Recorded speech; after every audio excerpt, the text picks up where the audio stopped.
आज मैं आपके साथ जो बात करना चाह रही हूँ वो नोइंग डूइंग गैप के ऊपर करना चाह रही हूँ, क्योंकि मैंने ये वर्ड मतलब लाइक आप सबके मुंह से बहुत बार सुन लिया, knowing and doing gap. And actually होता क्या है नोइंग डूइंग गैप? कि हम सबको लगता है कि हमें पता है, तो हम सब ये ग्रांटेड मान के बैठ जाते हैं कि ये तो पता ही है। एंड डूइंग में गैप क्यों आता है? मतलब इट्स नॉट अबाउट कि knowing is the problem. Problem क्या है कि even not doing is also not the problem. Problem क्या है कि हमें ये लगता है कि कोई एक और ऐसा तरीका आ जाएगा जिससे हमें बहुत जल्दी रिजल्ट्स दिखने को मिल जाएंगे। क्या होता है, तो हम नोइंग को डूइंग के अंदर नहीं लेकर के आते। इट इज मतलब नीदर अबाउट नोइंग। नोइंग भी हार्मफुल नहीं है, it is also not about not doing. Magic रख देती हूँ, चलो ठीक है, हम सब अपना नाम मैजिक रख देते हैं, ठीक है ना, हमारा मिडिल नेम मैजिक। ठीक। तो नोइंग और डूइंग गैप का जो मतलब है वो वहां से आता है क्योंकि हम किसी सो कॉल्ड मतलब शॉर्टकट की वेट कर रहे होते हैं। और एक जगह मैंने एक बार ही पढ़ा कि जो शॉर्टकट होता है, एक्चुअली क्या होता है, कंसिस्टेंसी से जब हम कहीं पे भी पहुंचते हैं that is the shortest cut. क्योंकि अगर हम इधर उधर 10 चीज़ों के चक्कर में पड़ेंगे तो हम बहुत बार मतलब इतना दूर पहुंच जाएंगे कि वो शॉर्टकट भी नहीं रहेगा। शॉर्टकट की तलाश जो है इनफैक्ट हमें शॉर्टकट से दूर लेके जाती है। शॉर्टकट जो होता है वो होता है कंसिस्टेंसी इज द शॉर्टेस्ट वे। तो इसीलिए हमेशा एक चीज को पकड़ लें, मतलब एक चीज को पकड़ लें। आई नो ये चीज ऐसा नहीं है कि आज मैं कुछ नया बता रही हूँ, but it is a reminder for all of us including me कि एक चीज को पकड़ लें और ये माने कि हाँ यही चीज है जो मुझे तार करके लेकर के जाएगी। मतलब इस पे ना मुझे एक बार एक जोक भी मतलब एकदम से याद आ रहा है। एक बार एक इंसान क्या होता है कि कहीं पे ना मतलब जैसे यस इजीएस्ट पाथ इस करके क्या करते हैं, हम जाते रहते हैं। तो एक बार ही क्या होता है, एक इंसान जो है ना बहुत ही ज़्यादा जो होता है वो बहुत ही धार्मिक होता है, बहुत पूजा पाठ करता होता है। तो एक बार ही क्या होता है कि वो मतलब कहीं से जैसे कुछ ऐसा कुछ होता है कि वो मरने लगता है। And I as far as I remember ये जोक जो है, मतलब मैं जोक को बिगाड़ रही हूँ but still I will tell you कि वो किसी छत से गिर जाता है, बहुत ऊंची इमारत से गिर जाता है। और ना वो गिरते टाइम सबसे पहले ना कहता है हे शिव जी मुझे बचाओ, हे शिव जी मुझे बचाओ। इतने में उसको लगता है कि अरे शिवजी भगवान तो आए नहीं। वो कहता है हे राम भगवान मुझे बताओ, राम भगवान मुझे बचाओ। उसको लगता है अरे अभी तक कोई नहीं आया मुझे बचाने। फिर कहता है हनुमान जी प्लीज आप तो आके बचा दो, आप तो अंजनी पुत्रो हवा पुत्रो, कहीं से भी आ जाओ। वो भी नहीं आते। हे विष्णु भगवान, करते करते करते करते एंड में कहते हैं हे सीता माता कोई भी भगवान नहीं आए, आप ही आ जाओ। एंड वो गिर के मर जाता है। तो जब वो स्वर्ग में पहुंचता है तो वो भगवान से नाराज होता है। तो भगवान से कहते हैं कि आपको तो मैंने जो है मतलब इतना पूजा पाठ करी और आप मुझे बचाने ही नहीं आए।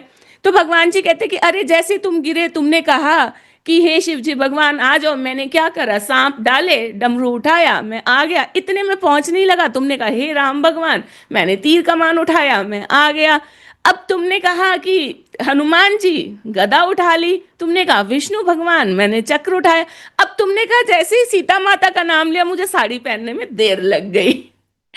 तो what I want to convey is कि हम जब इतने सारे चीजों में करते हैं ना, जो वो हम फिर कहीं के भी नहीं रहते हैं। तो हमेशा एक जो है मतलब एक रास्ता पकड़िए। और एक हर रास्ता जो है अगर मतलब थोड़ा सा आपको डाउट है तो पहले आप उसको रिसर्च कर लीजिए, पर जरूर उसी चीज को पकड़ करके उसको टाइम दीजिए। So this is the one thing जो हमें नोइंग और डूइंग में गैप लाती है। One is like looking for a shortcut. Second thing जो नोइंग एंड डूइंग में गैप लाती है, जनरली क्या होता है कि हम हमारे माइंड में फीड क्या कर रहे हैं, मतलब मैक्सिमम क्या फीड कर रहे हैं।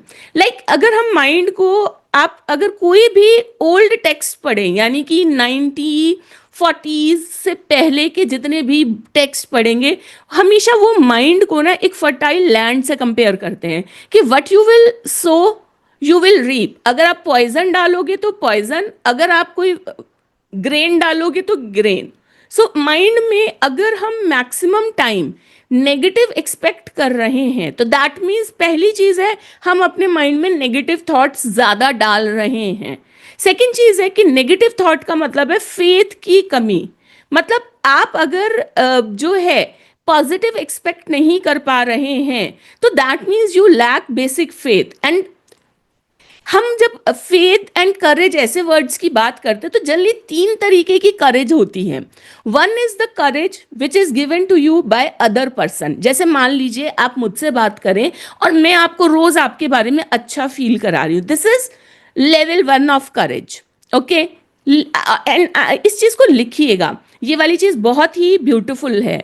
Second level of courage is जो चीज आपके अंदर से एक दिन आती है, एक दिन आप लाइफ में कहते हैं कि बस अब बहुत हो गया, आज से मैंने जो है बस करना ही है। तो जो सेकेंड लेवल ऑफ करेज होती है वो होती है आपकी अपने अंदर से जो आती है। थर्ड लेवल ऑफ करेज होती है जब भी हम हायर देन अस किसी पावर में बिलीव करते हैं। सो हमें लाइफ में तीनों ही तरीके की करेजेस जो हैं वो चाहिए होती हैं। मतलब कभी ऐसा होता है कि चलिए बाहर से हमें मिल गई, कभी ऐसा होता है कि अंदर से हम कर भी मतलब कर रहे हैं। पर अगर आपको लग रहा है कि अंदर की करेज के बाद भी चीजें नहीं हो रही, आपको हायर देन यू पावर पर फेद करना चाहिए। And higher than you power पे फेद करने का मतलब है हाउ वर्ड को भूल जाना। कैसे होगा भूल जाना। अगर आप कैसे में बहुत उलझ के रहते हैं तो that means you are not leaving space for any miracle.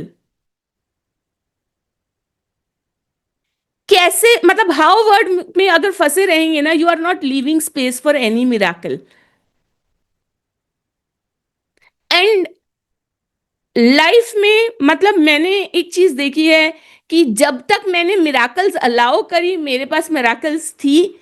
And मेरा एक जिसे कहते हैं ना वो एक बहुत ही फेवरेट मतलब जिसे हम कहते हैं ना कि वो था I believe in miracles and miracles do happen to me. छोटे होते हुए मेरा मतलब लाइक ड्यूरिंग कॉलेज मेरा ये बहुत वो था।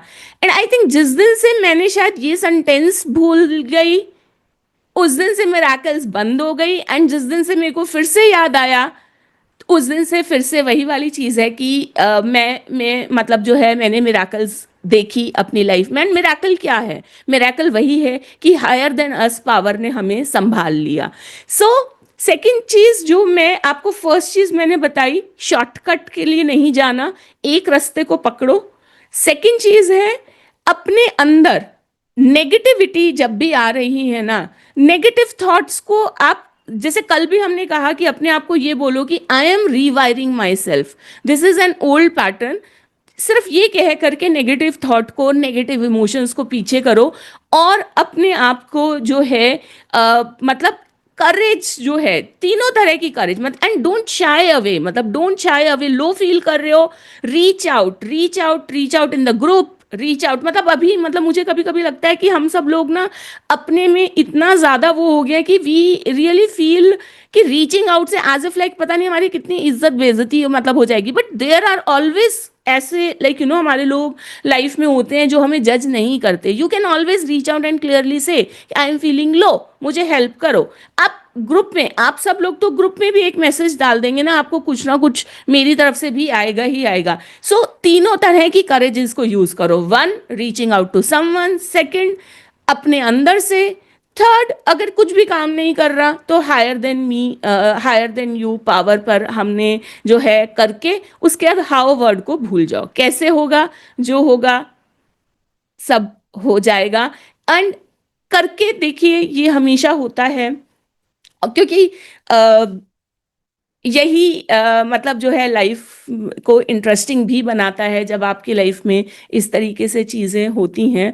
सो I hope knowing doing gap जो है हमारा वहाँ पे अब हमें धीरे धीरे जो है फ़र्क रहेगा। क्योंकि कहीं ना कहीं मैंने एक ना आप सबके लैंग्वेज पैटर्न्स में भी देखा कि जब भी लैंग्वेज जो पैटर्न है ना वहाँ पे अ, थोड़ा सा ना फेथ की कमी है। मतलब एज इफ लाइक आप गैप को ज्यादा देख रहे हो रेदर देन जो चीज आ गई जैसे जो चीज आई अभी शुरुआत में हो सकता है थोड़ी सी आई, पर अगर आपका फोकस हमेशा गैप पे रहेगा तो आपका ऑटोमेटिकली जो थॉट्स हैं वो भी नेगेटिव होंगे, ऑटोमेटिकली फिर आपका फेथ का जो वो है वो भी कम होगा। सो इसीलिए हमेशा फोकस जो है उस पे रखो, कभी भी गैप पे मत रखो, कभी भी मिसिंग पे मत रखो, कभी भी स्कार्सिटी पे मत रखो। अबेंडेंस जो भी चीज़ है अबेंडेंस पे, यानी कि जो भी प्रेजेंट है उस पे फोकस रखो। सो ये एक जेंटल रिमाइंडर था कि क्योंकि हम ये भूल जाते हैं, और आई एम श्योर आज बहुत हमसे से ऑलमोस्ट सबको शायद ये सुनने की ज़रूरत थी, राइट? चलिए।